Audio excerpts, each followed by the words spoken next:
Hello friends, welcome to SVLA channel. நான் இன்றைக்கி சொல்ல போகிறது முக்கியமான ஒரு ஆன்மீக தகவல். இப்போ இந்த நவராத்திரி டைமில் கூட நமக்கு அது பயன்படும். நம்ம நிறைய கோவிலுக்கு செல்லுவோம். அப்படி கோயிலுக்கு போகும்போது நம்ம நிறைய அபிஷேக பொருட்கள் எல்லாம் எடுத்துகிட்டு போவோம் இல்லையா? அந்த மாதிரி எடுத்துகிட்டு போகிறது, அந்த அபிஷேக பொருட்களும் அதனுடைய பலன்களும் என்ன அப்படிங்கிறத தான் இந்த வீடியோவில் நம்ம பார்க்க போகிறோம். அதுக்கு முன்னாடி என்னுடைய சேனலை சப்ஸ்கிரைப் பண்ணாதவங்க சப்ஸ்கிரைப் பண்ணிவிடுங்க. அப்படியே பக்கத்தில் இருக்க பெல் ஐக்கானை கிளிக் பண்ணிவிடுங்க. நம்ம இப்போ வீடியோக்குள்ளே போகலாம். அபிஷேக பொருட்கள் நன்னீரில் அபிஷேகம் பண்ணோம்னா தூய்ப்பிக்கும். நமக்கு நல்லெண்ணெயில் பண்ணணும்னா நலம் தரும். நம்ம நலமாக இருக்கலாம். அதனால் நல்லெண்ணெயில் பண்ணலாம். பச்சரிசி மாவில் பண்ணினோம்னா மல நாசம், கடன் தீரும். மஞ்சத்தூளால் அபிஷேகம் பண்ணினாக்கா நல்ல நட்பு வாய்ப்பிக்கும். திருமஞ்சனத்தூளில் பண்ணினோம்னா அபிஷேகம் நோய்களை தீர்க்கும். பஞ்சகவ்யம் அப்படின்னு இருக்கு இல்லையா? அந்த பஞ்சகவ்யத்தில் அபிஷேகம் பண்ணோம்னா தீதளிக்கும், ஆன்ம சுத்தி கிடைக்கும். பசும் பாலில் அபிஷேகம் பண்ணாக்கா நீண்ட ஆயுள்களை தரும். பசும் தயிர் மகப்பேறு வாய்க்கும். பஞ்சாமிர்தத்தில் அபிஷேகம் பண்ணினோம்னா பலம் கிடைக்கும், வெற்றி தரும்.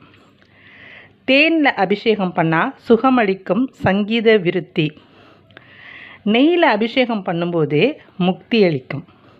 சர்க்கரையில் பண்ணினோம்னா எதிரியை ஜெயிக்கும் தன்மை கிடைக்கும். இளநீரில் அபிஷேகம் பண்ணினோம்னா நல் சந்ததி அளிக்கும். கரும்பு சாறை வச்சு அபிஷேகம் பண்ணோம்னா நமக்கு ஆரோக்கியம் அளிக்கும். நார்த்தம்பழம் சந்ததி வாய்க்கும். சாத்துக்குடி துயர்களை துடைக்கும். எலுமிச்சை யம பயம் நாசம், நட்புடை சுற்றம் கிடைக்கும். திராட்சையில் அபிஷேகம் பண்ணினோம்னா திட சரீரம் அளிக்கும். வாழைப்பழம் அதில் அபிஷேகம் பண்ணோம்னா பயிர்கள் செழிக்கும்.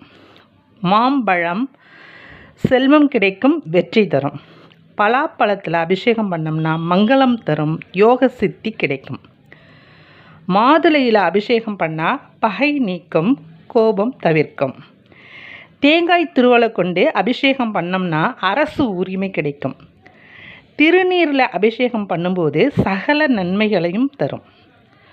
அன்னம் அரசு உரிமை கிடைக்கும். சந்தனம் சுகம் பெருமை சேர்க்கும்.